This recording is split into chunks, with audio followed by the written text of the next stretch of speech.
The year is 769, and the Catholic Prince Karl is attempting to rally the remnants of the old Roman West, after years of darkness.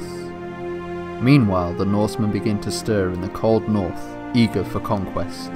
The east is filled with stories of horsemen, more dangerous than the Huns, but it is here, on the coast of northern Europe, that will rise the greatest lord ever seen. I am High Chief Cirulis Palemonatis, and my dynasty will rule the Slavs.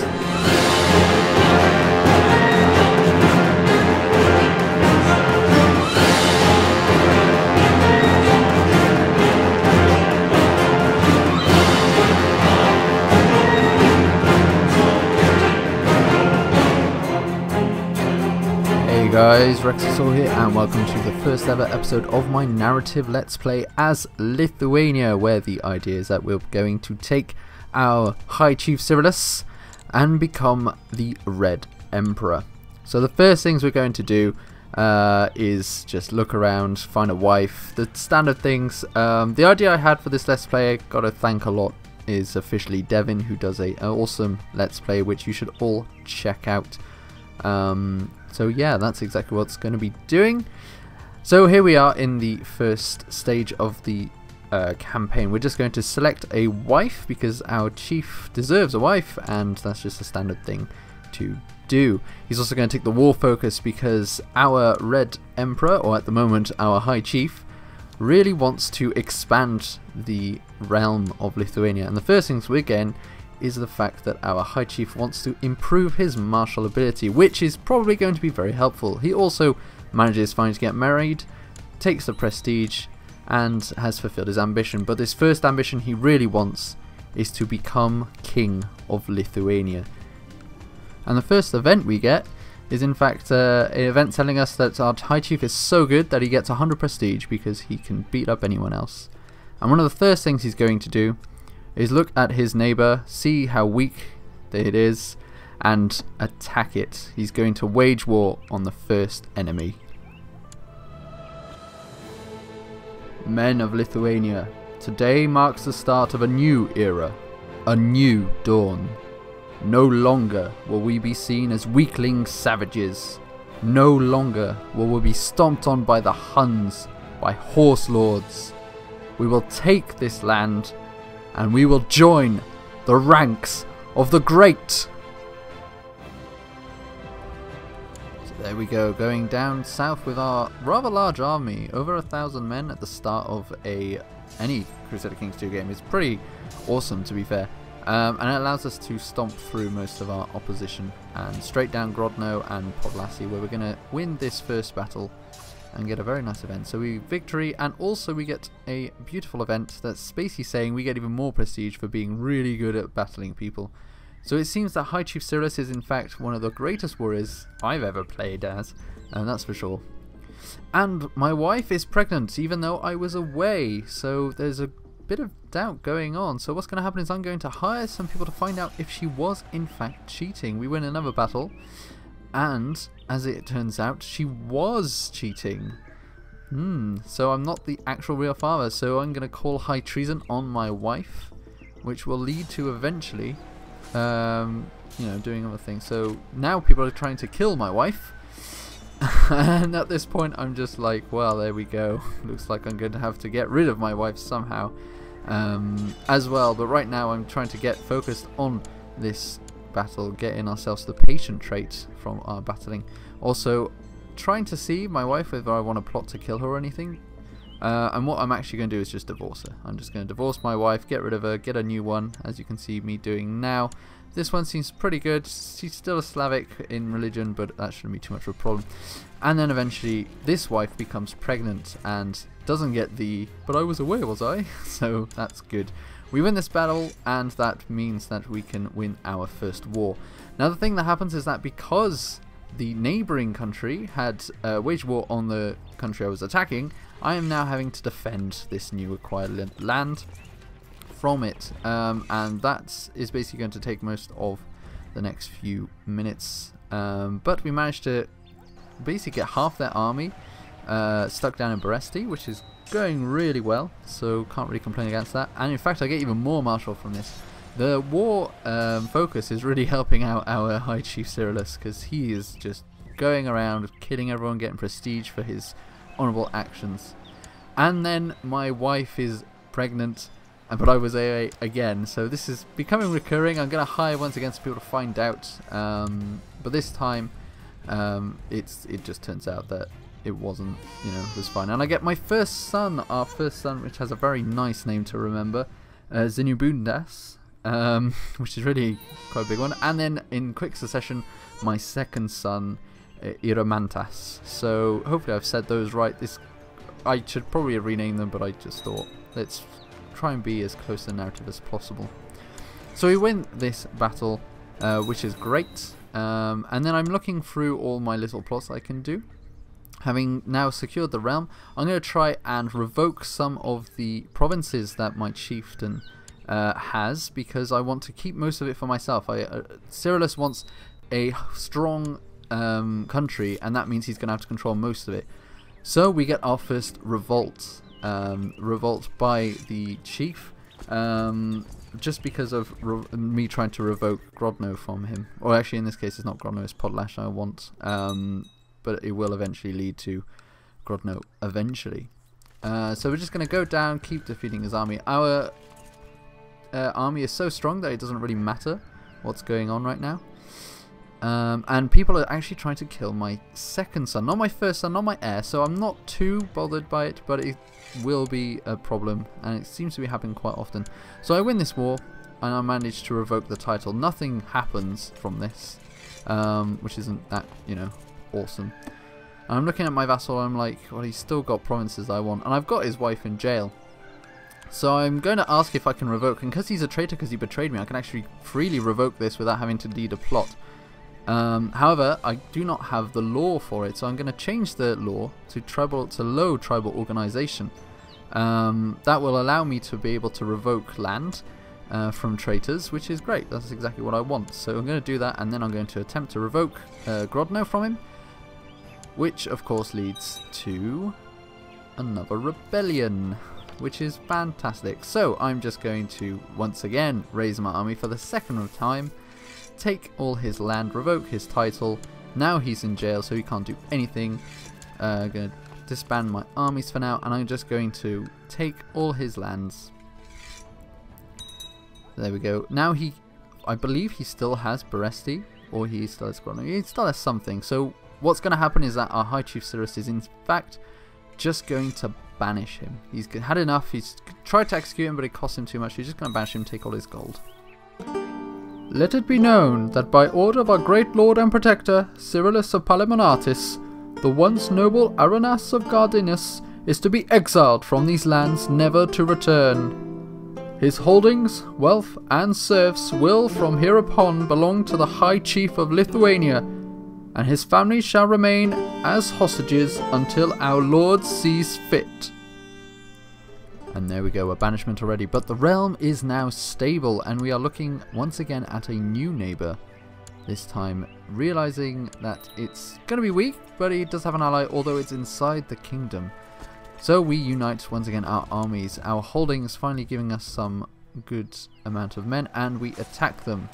However, I see at this point maybe not the best idea. We are led onto a river battle, I believe, and they just outnumber us hugely.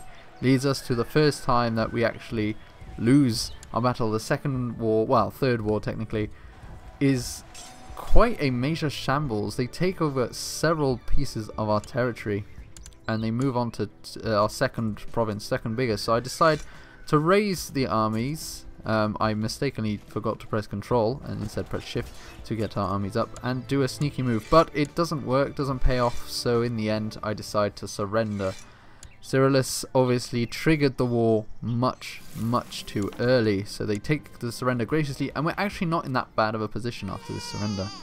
We get our first daughter, which is great news for our kingdom, and we also have some raiders from the neighbouring Poland. As you can see, there's a little red province there separating one of the, I think it's the Duchy of Lesser Poland, in two, which is a big issue. And in that battle we actually get better terrain mastery. You can see I've changed the map there just to see what kind of terrain's around the place, and flat terrain seems to be the best. So that's what we're doing. We also look towards one of our very close neighbours, a one-province state, which we're going to attack, deciding to go against the smaller people rather than people who are much stronger than us. Our son is ready to be educated, and as I am educating him, he gets the just trait, which is great. We also do a kind of loop around, so we don't have to face a river battle, and that means that we can just strike them on level terrain, and with my bonus in flat terrain means that it's all going to be good, and we actually win that battle very easily and efficiently.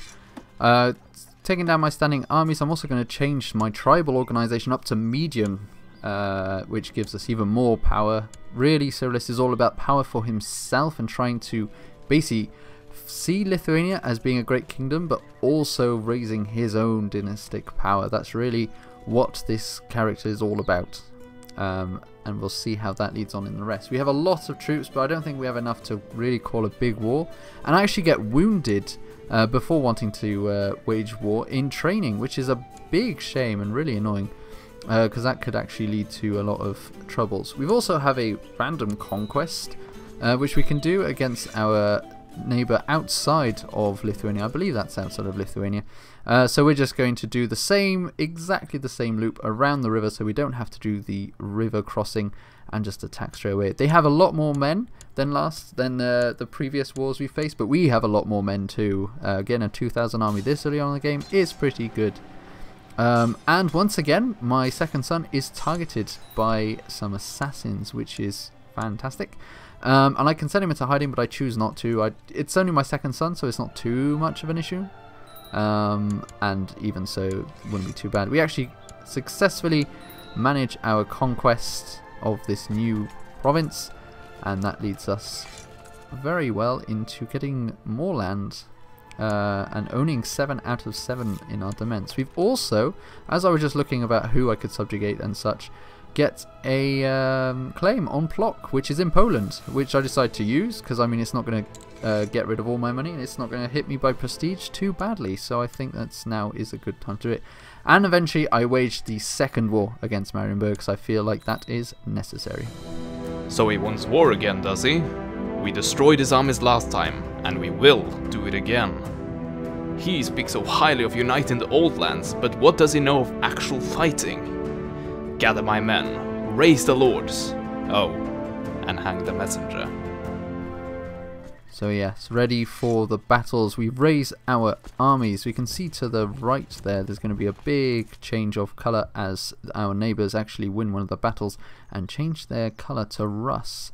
But we raise our armies. That's not really points for us, so we're going to try and fight off, get to Marienburg, zooming out to see what the rest of the continent looks like. And there we go, we fight off exactly the same place at Marienburg as we lost last time, but vastly outnumbering the enemy, which leads us to a lovely victory, as well as our marshal telling us that there's some more warriors waiting in our provinces, which is great, but not really, kind of pointless right now.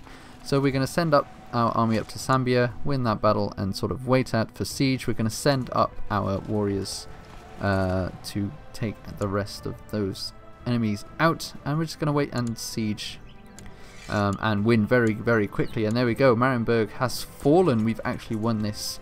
Lithuania is almost all ours, which is great actually, and those warriors just disappear off the face of the earth. So I'm just looking at what I can form, and I can actually form the Kingdom of Lithuania now. We have enough provinces to be able to do so, but that's not really what I want to do. I'm actually going to attack Plock because I'm going to press my claim, not really knowing when I'm going to die, kind of preparing for the worst really, because anything can happen when you're hated in your realm. Although obviously in my realm I'm not hated, it's just outside of it everyone's like, oh god, he's expanding really quickly. So Cirulis is kind of doing some rash decisions to try and expand the land as much as possible, going into Poland rather than Lithuania now, preparing for a giant war against the northern enemies up in Koronia. So we win that battle, and we're going to slowly go down into Plock and take a bit of Poland, because why not? Trying to stop them from forming it really. So we win the war for Plock. We've now got Plock under our control, and we are over our immense limit, so we're gonna have to give out something to someone. And I decided to give it out to, well, I don't know. I want to get rid of this guy. I don't want to give it to the like, I could give Plosk to him, and I decide not to in the end. I'm looking through my vassals, and I only find one guy who's actually worthy of a province, and I kind of want to give him Plosk, but I kind of don't, because Plosk is actually part of Lithuania. So in the end, I just give him Plok. I feel, well, you can have a bit of Poland. That way, when we form the duchies, you can have most of those. And then finally, I attack.